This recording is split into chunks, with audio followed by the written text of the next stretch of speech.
Bonjour, aujourd'hui nous allons réfléchir autour du passage de Marc chapitre 6, versets 34 à 44, sur le sujet de la manne du ciel. Quand il est sorti de la barque, Jésus a vu une grande foule et il a été rempli de compassion pour eux, parce qu'ils étaient comme des brebis qui n'ont pas de berger. Et il s'est mis à leur enseigner beaucoup de choses.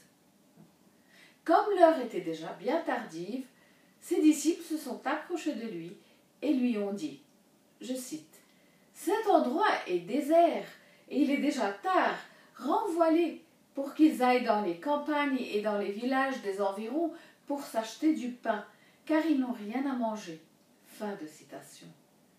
Jésus leur a répondu, je cite, « Donnez-leur vous-même à manger. » Donnez-leur vous-même à manger. Fin de citation.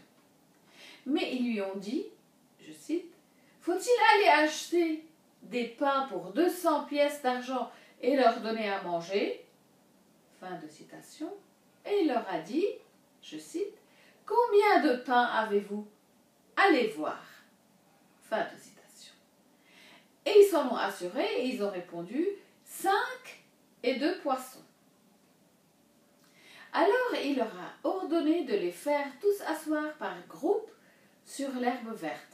Ils se sont assis par rangées de 100 et de 50, et il a pris les 5 pains et les 2 poissons, il a levé les yeux vers le ciel, il a prononcé la prière de bénédiction.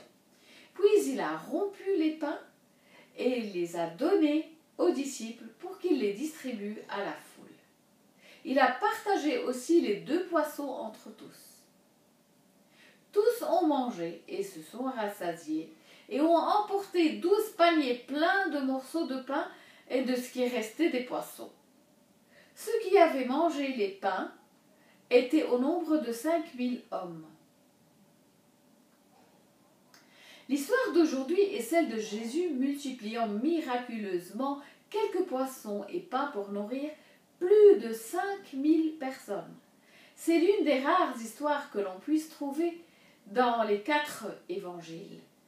C'est-à-dire, lisez aussi Matthieu 14, 13, 21, Luc 9, 10, 17 et Jean 6, 5, 13. Cela montre que c'est une histoire très importante.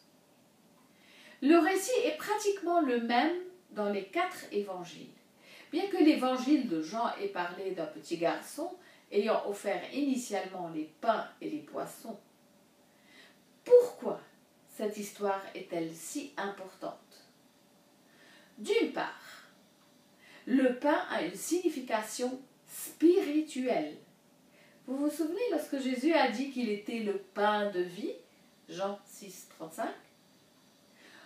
D'autre part, cela montre aussi que Jésus se soucie de nos besoins matériels, comme la nourriture par exemple. Mais comment nous fournit-il de la nourriture? Il ne laisse pas tomber la nourriture du ciel, bien qu'il l'ait fait il y a quelques siècles. Il faut lire Exode 16 pour savoir comment. Il attend de ceux d'entre nous qui ont les moyens de donner à manger à ceux qui n'en ont pas, tout simplement. Voici ce qu'il a demandé de faire à ses disciples.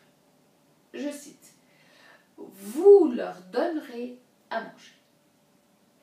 Vous leur donnerez à manger. » Oui, vous leur donnerez à manger.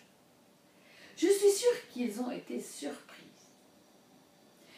Sans aucun doute, ils ont réalisé que l'immense foule de gens à qui Jésus prêchait commençait à avoir faim et qu'ils auraient bientôt besoin d'être nourris, mais ils n'ont jamais imaginé que trouver la solution au problème pourrait les concerner. Nous sommes les mêmes. Nous sommes très doués pour identifier les problèmes, mais nous ne pensons jamais que la solution pourrait nous concerner. Combien de fois avez-vous entendu quelqu'un se lamenter sur la condition du monde, la condition du pays, la condition et de dire « quelqu'un devrait faire quelque chose ».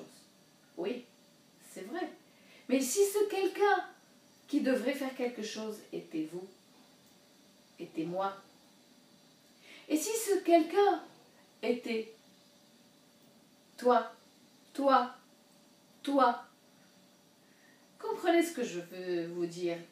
Tout n'est peut-être pas à notre portée. Par exemple, nous ne pourrons peut-être pas réparer les poteaux sur la route ou changer le pays, mais il y a des choses que nous pouvons faire. Par exemple, nourrir des gens qui ont faim.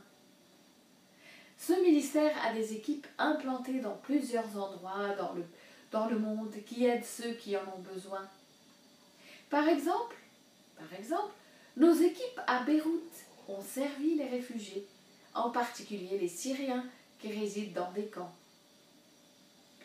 Aussi, les gens qui ont été atteints par l'explosion. À Mumbai, notre ministère relié au service social a fourni de la nourriture et des provisions à plus de 2 millions de personnes au cours de l'année passée. Nous espérons pouvoir le faire dans plus de villes du pays dans les mois à venir et atteindre également plus de pays dans le monde. Il y a des gens qui meurent de faim. Il faut faire quelque chose pour les nourrir. Vous pouvez les aider. Je vous en prie, aidez-les. Les détails suivront cette vidéo. Ce ministère prend en charge les besoins matériels. Les gens ont aussi des besoins spirituels. Donc, nourrissons-les, corps et âme.